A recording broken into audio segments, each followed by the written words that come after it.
morning, friends. Welcome to the Friday Edge. If I were to ask you who you are in one brief statement, what would you say? You might say, oh, I'm a teacher, or I'm a fireman, or I work at a church, or I run a business. You know, who we are is not what we do. And if you could imagine with me for just a moment an empty room, and let's take for instance an office. So what is the main thing in an office? Probably most of us would agree that a desk is the main thing in an office. Or in a kitchen, it's the table. Or in a garage, it's the car. Now those are all really great things, and they certainly are essentials, but when I look at our lives and I imagine how God created each one of us, what do we imagine that He thought when He created you? You know, I always picture that God held a mirror over here to the side, and then He looked to the drawing board and He created you, and He said, you know what? I see this part of my attributes in me, and I'm going to put it in you. And we're all unique and different, and we all have different combinations of who God is, but we all represent a piece of who He is. We all have a part of Him in us. And I love that. You know, a lot of us have our identity and who we are all wrapped up in what we do. The thing about that is that it's not really who we are. Who we are is that center core. It's that thing, that underlying current. It's the backbone. It's the one thing. It's like the car in the garage, or the table in the kitchen, or the desk in the office. What is that? What is that center core of your being that makes you who you are? And you know, one of the things that I have noticed throughout my life, and that is something that has actually been pretty challenging for me, and I just wanted to put it out there, is that sometimes when we may know who we really are, and we see our personality, and we see the things, the passion maybe that's inside us, and sometimes when we really are who we are and we're around people, not everybody loves that side of who we are. They don't love that essence of how we were created. And so it makes us want to quit being that person. You know, I wrote in an email earlier this week, I remember so clearly when I was in high school, I was sitting in the library one day, and I had the librarian who, you know, bless her heart, she was just trying to keep order in the library. And, you know, of course in the library you're not supposed to talk. Well, a group of friends and I were quietly talking about a project we were working on, and she came over to our table and she looked very sternly at each one of us and said, "So what exactly are you talking about? Would you like to let everyone else know?" And she looked around the table and nobody answered, so I answered. And I told her what we were talking about. And she gave me the most unkind look, and she said, "What, are you the spokesperson for the group?"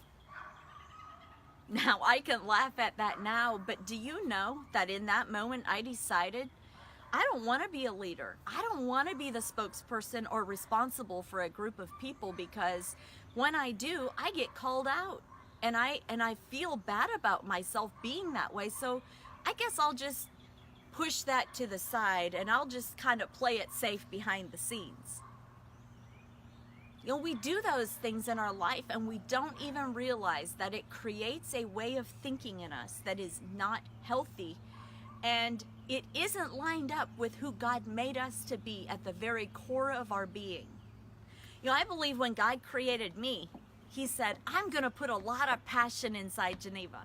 I'm going to put my love of how I love people in expressive ways, and in emotional ways and in speaking encouragement, I'm going to put that side of me into her. And that's how she's going to communicate. In fact, I'm going to have her be a communicator with people. So when you look at your life and you look at who you are and what part of God He has put in you, what are those things?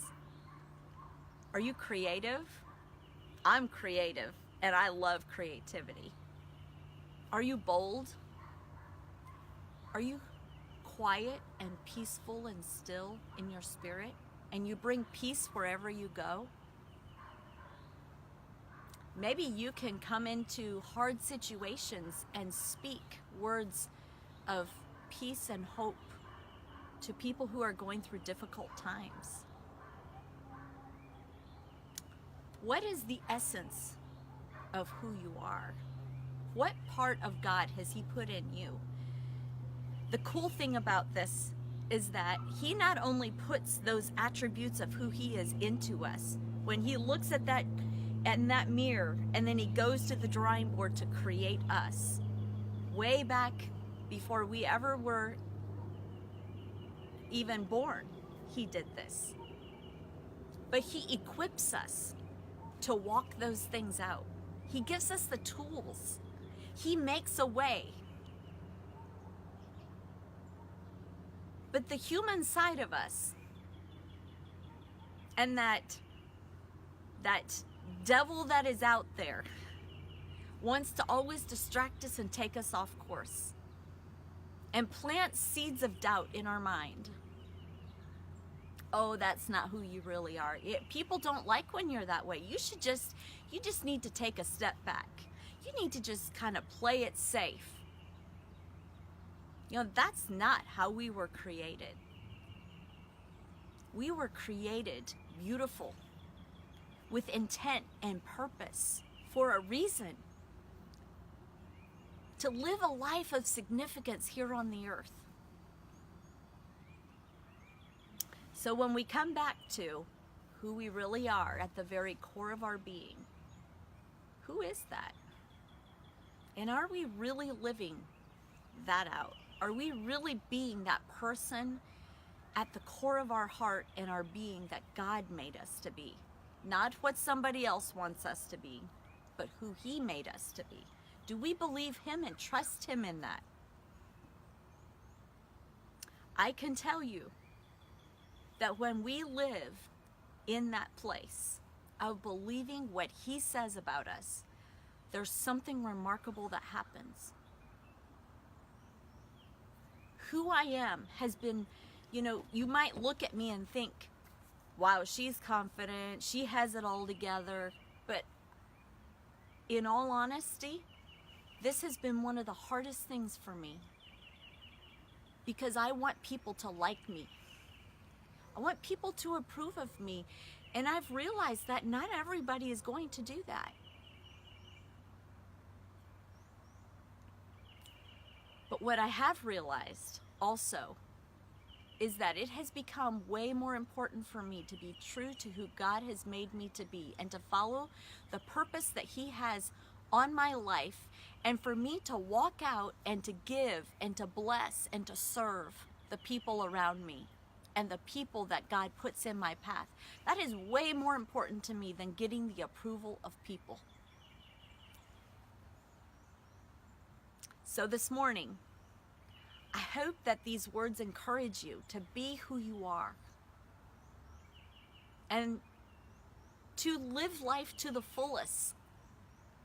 And that when we discover that piece of who we really are, and we embrace, not only discover it, but when we walk in it, there's something remarkable that happens.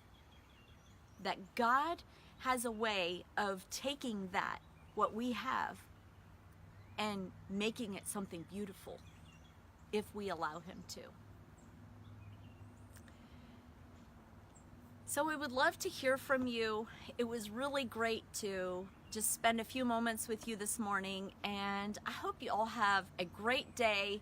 Thank you again for watching, and I really look forward to being with you again next week on the Friday Edge.